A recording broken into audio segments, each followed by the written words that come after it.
Om Namo Bhagavate Vasudevaya. Om Namo Bhagavate Vasudevaya. Om, I bow to the Lord Vasudeva. Joy to you, friends. We're reading from the second chapter of the Bhagavad Gita, verse 20. This self is not born, nor does it perish.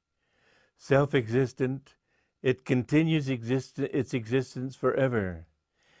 It is birthless, eternal, changeless, and ever the same. The self is not slain when the body dies. It's important to understand that when you leave this body, you yourself do not die.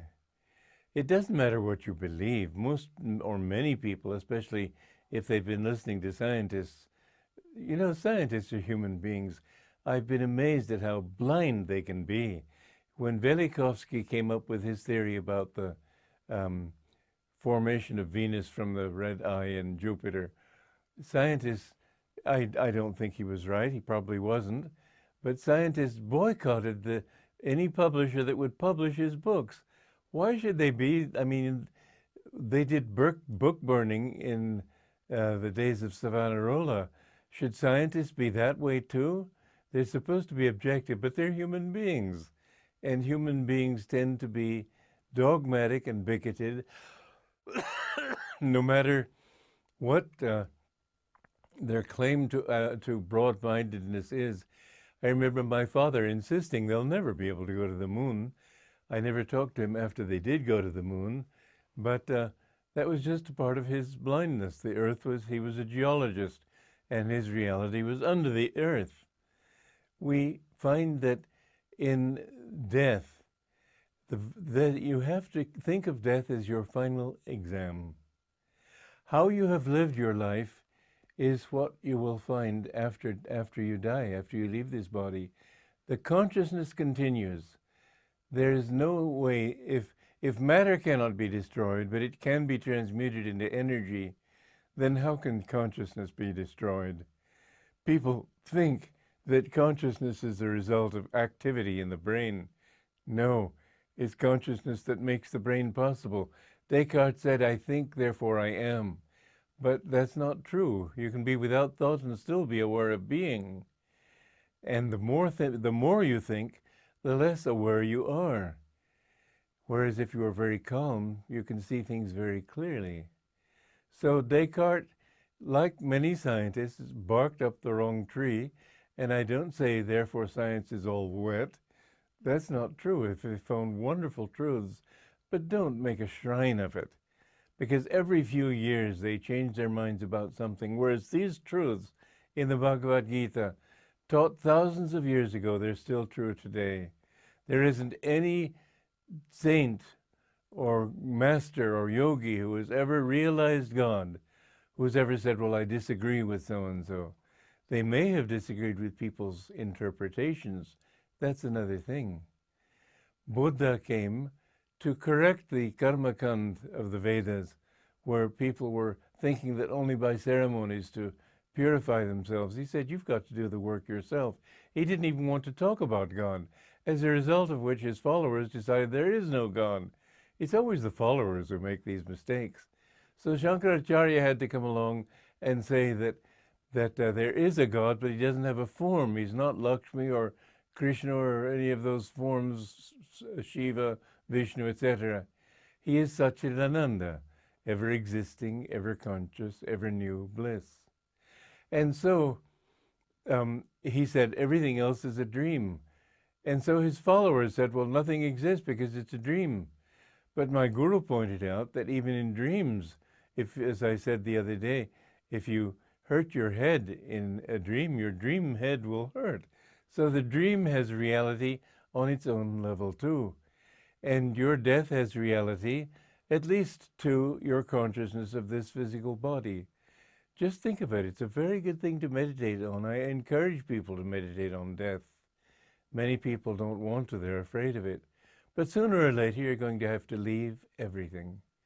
You'll leave your friends, your parents, your wife, your husband, your children, your job, your neighborhood. And when you come back, you may come back to a very different place. So when you die, be prepared by every day throwing into, every evening, I think of, build a bonfire and throw into that bonfire all your identities, all your attachments. Ego, or personality rather, is just built up of your self-identifications, your self-definitions. You need to get rid of them. You need to stop saying I'm a man or a woman. You may be a man may be a woman and vice versa in their next life. I do think that basically a soul is either of the solar or the lunar tribe, you might say. The soul is either basically outgoing or basically receptive. And so usually a person will be either a man or a woman, but still that's superficial. You're not either one. Are soulmates a reality? It's something I've often wondered, because in one of Yogananda's articles, he said that there has to be the union with the soulmate, even if that soulmate is on another planet. He said it cannot be sexual, and it may be a person of the same sex even. It's a matter of union of souls. But the idea of it, to me, is slightly unpleasant. I'd rather think that I am the soulmate of God. I just want to merge in him. And I think that whatever my delusions on that, this is the comfortable one for me. We have to choose those delusions which are always delusions, because any mental definition is a delusion, but at least those that work for us and make us feel more comfortable. I feel much more comfortable not having a wife, not having anybody that I need to be one with. My goal is to become one with God. Anyway, when you are in your daily life, be prepared for that final exam. Don't do anything with the thought that now I've finally got it made, because you'll never have it made. Everything, as I've said, adds up in the end to zero. All your attempts to succeed and achieve fame and fulfillment, all of them will end in disillusionment in time. Everything has to end, not even in disillusionment. That too has to come back to zero. And so prepare yourself for death by